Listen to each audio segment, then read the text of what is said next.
আসসালামু আলাইকুম। সো আজকে আপনাদের গোল্ড অ্যানালাইসিস শেয়ার করছি। গতকালকে আমি এই লেভেলগুলো ড্র করেছি। মূলত আমি আসলে চার্টের মধ্যে এরকম হেভিজিবি করে রাখি না, মার্কেটে কোনো লেভেল আমি ড্র করি না। ভিডিও করার জন্যই মূলত এই লেভেলগুলো ড্র করা। ভিডিও শেষে এগুলো হয়তো আর থাকবে না। সো এখানে যে লেভেলগুলো ড্র করেছি আপনারা এখান থেকে দেখে না হলেও আমার টেলিগ্রাম গ্রুপ থেকে লেভেলগুলো দেখে আপনারা আপনাদের চার্টে ড্র করতে পারেন। এবং আমি আপনাদেরকে বলবো, দেখেন গতকালকে এই লেভেলগুলো ড্র করেছি, তার মধ্যে মার্কেট 5107 মার্কেট তখন ছিল এখানে। এই লেভেলগুলো আমি ড্র করেছি 5107 থেকে রিজেকশন নিয়ে মার্কেট এখন বর্তমানে যে পজিশন আছে প্রায় আপনার 600-700 ফিপস পর্যন্ত মুভ দিয়েছে। সো কোনো লেভেলকে ইগনোর করার কোনো সুযোগ নাই, তবে ব্লাইন্ডলি কোনো লেভেলকে আপনি ফলো করতে পারবেন না। আপনাকে মার্কেট যখন কোনো একটা লেভেলে আসবে, আপনাকে মার্কেটের রিয়াকশন দেখতে হবে, রিজেকশনটা কেমন হচ্ছে, প্রপারলি লেভেল থেকে রিজেকশন হচ্ছে নাকি লেভেল ক্রস করে রিজেকশন হচ্ছে।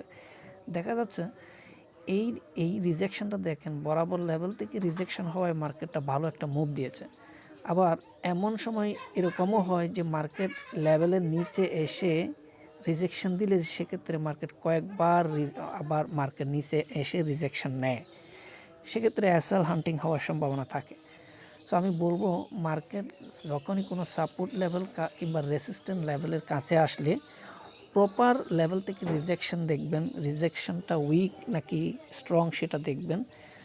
যদি মার্কেট উইক রিজেকশন দেয়, মানে দুর্বল রিয়াকশন দেখায়, রিজেকশনটা দুর্বল দেখায়, তাহলে আপনি ইগনোর করতে পারেন। যখন এটা ব্রেকআউট হবে রিটেস্টে বাই করে পরবর্তী টার্গেটকে লক্ষ্য করতে পারবেন, কিংবা আপনি ওয়েট করতে পারবেন যখন পরবর্তী রেসিস্ট্যান্সে আসবে সেখান থেকে যদি স্ট্রং রিজেকশন আসে, আপনি রিয়াকশন দেখবেন, মার্কেটের আচরণ কেমন, বিহেভিয়ার কেমন, মোমেন্টাম কেমন, এগুলো দেখেই কিন্তু আপনাকে বাই সেল সিদ্ধান্ত নিতে হবে। লেভেলে আসলেই আপনি সেল করবেন, এখানে সাপোর্ট লেভেলে আসলে আপনি বাই করবেন, সেটা হচ্ছে আসলে মূলত অন্ধের মতো লেভেলগুলোকে ফলো করা।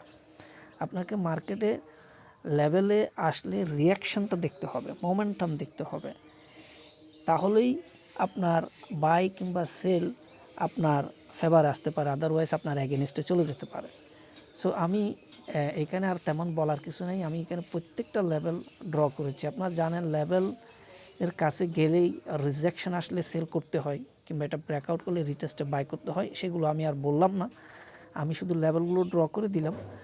এবং আমি আবারও বলতেছি, মার্কেট যখন সাপোর্ট লেভেল কিংবা রেসিস্ট্যান্ট লেভেলে আসবে, অন্ধের মতো ওই লেভেল থেকে সেল করবেন না এবং ওই লেভেল থেকে বাইও করবেন না। অবশ্যই রিজেকশন এবং রিয়াকশন এবং মার্কেটের মোমেন্টাম, গতি, এগুলো কেমন হচ্ছে, কেমন আছে সেটা দেখে শুনে তারপর আপনি বাই সেল সিদ্ধান্ত নেবেন, অথবা ওয়েট করবেন পরবর্তী সাপোর্ট কিংবা রেসিস্ট্যান্টের জন্য।